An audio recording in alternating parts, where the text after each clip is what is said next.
संगठन सरकार से बड़ा है, बड़ा था, बड़ा रहेगा। और अगर यहाँ पर कहीं कोई खरोच आता है तो वहां उसका असर वहां पर भी पड़ने वाला है। बीजेपी में उठा सियासी तूफान फिलहाल थमने का नाम नहीं ले रहा है। यूपी में सतह पर आई बीजेपी की कलह अब उसके लिए गले की फांस बनती जा रही है। इसकी वजह मुख्यमंत्री योगी आदित्यनाथ और उप मुख्यमंत्री केशव प्रसाद मौर्य में वर्चस्व को लेकर तकरार है, जिसके चलते लखनऊ से दिल्ली तक बीजेपी में माहौल गरमाया है। वहीं आम चुनाव की करारी हार पर बीजेपी में मंथन का दौर तो चल रहा है, लेकिन बैठकों में मंथन की बजाय नेता एक दूसरे का विरोध करते अधिक दिख रहे हैं। इस सियासी माहौल में विपक्ष बीजेपी पर चुटकी ले रहा है। बीजेपी की लड़ाई पर तंज करते हुए विपक्ष यूपी के संदर्भ में सवाल भी उठा रहा है। विपक्ष के सवालों पर जवाब देने की बजाय बीजेपी संगठन से लेकर योगी सरकार तक चुप है। मोदी की गारंटी को दूसरे के ऊपर थोपा जा रहा है। लड़ाई सिर्फ इतनी सी है इन लोगों की, अभी भी ये लोग जनता के हितों की लड़ाई नहीं लड़ रहे हैं, आपसी बंदर बांट की लड़ाई लड़ रहे हैं, भ्रष्टाचार के बंटवारे की लड़ाई लड़ रहे हैं, कोर्ट थाना कचहरी की लड़ाई लड़ रहे हैं कि कहां किसकी चलेगी किसकी नहीं चलेगी। इनके एमएलसी एमएलए और मंत्री इस सरकार को लगातार सर्वकालिक भ्रष्टाचारी सरकार बता रहे हैं। आपको बता दें कि लोकसभा की 80 सीटों वाला उत्तर प्रदेश राजनीतिक लिहाज से बहुत अहम है।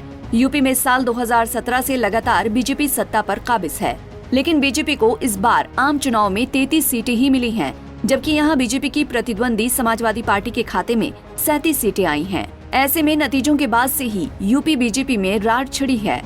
मुख्यमंत्री योगी और उप मुख्यमंत्री मौर्य में तकरार है। दोनों खेमे बयानों में एक दूसरे पर हार का ठीकरा फोड़ रहे हैं। सीएम योगी जहां नेताओं के अति आत्मविश्वास को हार का कारण मान रहे हैं, वहीं केशव मौर्य संगठन और कार्यकर्ताओं को सरकार से सम्मान नहीं मिलने को हार की वजह बता रहे हैं। नेताओं की ऐसी बयानबाजी और आपसी खींचतान के चलते बीजेपी में बिखराव है। सियासी शहमात के इस खेल में एक दूसरे को मात देने के लिए बीजेपी नेताओं के खेमे लखनऊ से दिल्ली तक अपना अपना दांव चल रहे हैं। उप मुख्यमंत्री मौर्य के खेमे की बैठक बीजेपी शीर्ष नेतृत्व के साथ दिल्ली में चल रही है, तो सीएम योगी यूपी में नेताओं और मंत्रियों के साथ बैठक कर रहे हैं, जिससे यूपी के दोनों उप मुख्यमंत्री और बीजेपी के प्रदेश अध्यक्ष नदारद हैं। वहीं बीजेपी नेता से योगी सरकार के मंत्री तक मौर्य के सुर में सुर मिलाते दिख रहे हैं। ऐसे में सियासी जानकार मान रहे हैं कि बीजेपी में इस उठापटक के चलते ही अपने फैसलों पर अडिग रहने वाली योगी सरकार बैकफुट पर आ गई है। सरकारी शिक्षकों की डिजिटल हाजिरी और लखनऊ के पंतनगर में बुलडोजर की कार्रवाई के मामले में उसे अपने पांव वापस खींचने पड़ गए हैं। ये तो लोकतंत्र का नियम ही है।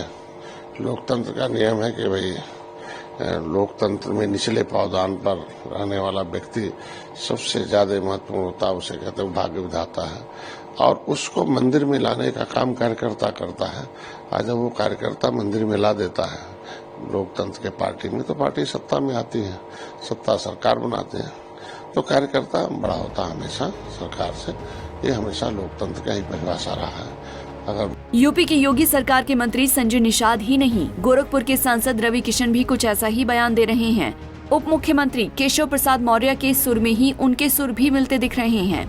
योगी के क्षेत्र गोरखपुर से सांसद रवि किशन साफ कह रहे हैं कि संगठन ही सरकार बनता है, बिना संगठन के सरकार नहीं बनती। हर जगह संगठन लड़ता है, इसीलिए संगठन और कार्यकर्ताओं का सम्मान सर्वोपरि है। संगठन तो संगठन पूरे विश्व में सब लोगों को पता है, ये सबसे बड़ा संगठन है। 19 करोड़ के कार्यकर्ता हैं। उन्होंने बात सही कही, 19 करोड़ के कार्यकर्ता है और संगठन को ही लेके संगठन से ही सरकार बनती है, तो इसको हम लोग प्रणाम करते हैं। हम लोग तो पूरे संगठन की हमारी यही प्रधानमंत्री मोदी जी कहते हैं, यही पूज्य महाराज जी ने भी अपने भाषण में कहा, ये राष्ट्रीय अध्यक्ष जी अमित शाह जी भी यही कहते हैं। तो संगठन को तो हम लोग संगठन की वजह से ही खड़े हैं। भाई बूथ पर संगठन लड़ता है, चुनाव संगठन लड़ता है, कार्यकर्ता लड़ता है। दरअसल बीजेपी नेताओं और सरकार के मंत्रियों के बयान जहां यूपी सीएम योगी आदित्यनाथ की मुश्किलें बढ़ा रहे हैं, वहीं इस सियासी लड़ाई में कहीं न कहीं उप मुख्यमंत्री केशव प्रसाद मौर्य को बल भी दे रहे हैं, जिसके दम पर मौर्य बीजेपी शीर्ष नेतृत्व के सामने यूपी के मुद्दों को लेकर दिल्ली दरबार में डटे हैं। ऐसे में बीजेपी नेताओं के बयान के साथ ही विधायकों की चिट्ठी योगी सरकार की कार्यशैली से उनकी नाराजगी की बानगी है, जिसके चलते पार्टी नेताओं की सरकार को लेकर खींचतान साफ दिखाई दे रही है। इससे बीजेपी में बिखराव के हालात बनते जा रहे हैं, तो विपक्ष के आम चुनाव की सफलता से भाव बढ़े हैं। विपक्षी सपा और कांग्रेस की बीजेपी सरकार पर चुटकी इस ओर इशारा भी कर रही है। वहीं बीजेपी नेताओं की आपसी लड़ाई से उपजे माहौल का असर उपचुनाव पर भी दिखाई दे सकता है। अगर आम चुनाव की तर्ज पर ही यूपी की 10 विधानसभा सीटों के नतीजे आते हैं तो बीजेपी में विवाद और बढ़ सकता है। ऐसे में यूपी के सियासी सेमीफाइनल के मुकाबले का प्रभाव 2027 के फाइनल पर भी होता दिख सकता है। इसीलिए बीजेपी को 27 का चुनावी रण जीतने के लिए अभी से कील कांटों को दुरुस्त करने की जरूरत है। Bureau report, Punjab Kesari TV. हमसे जुड़े रहने के लिए हमारे YouTube चैनल को सब्सक्राइब करें और नई वीडियो की नोटिफिकेशन के लिए बेल आइकॉन को दबाएं।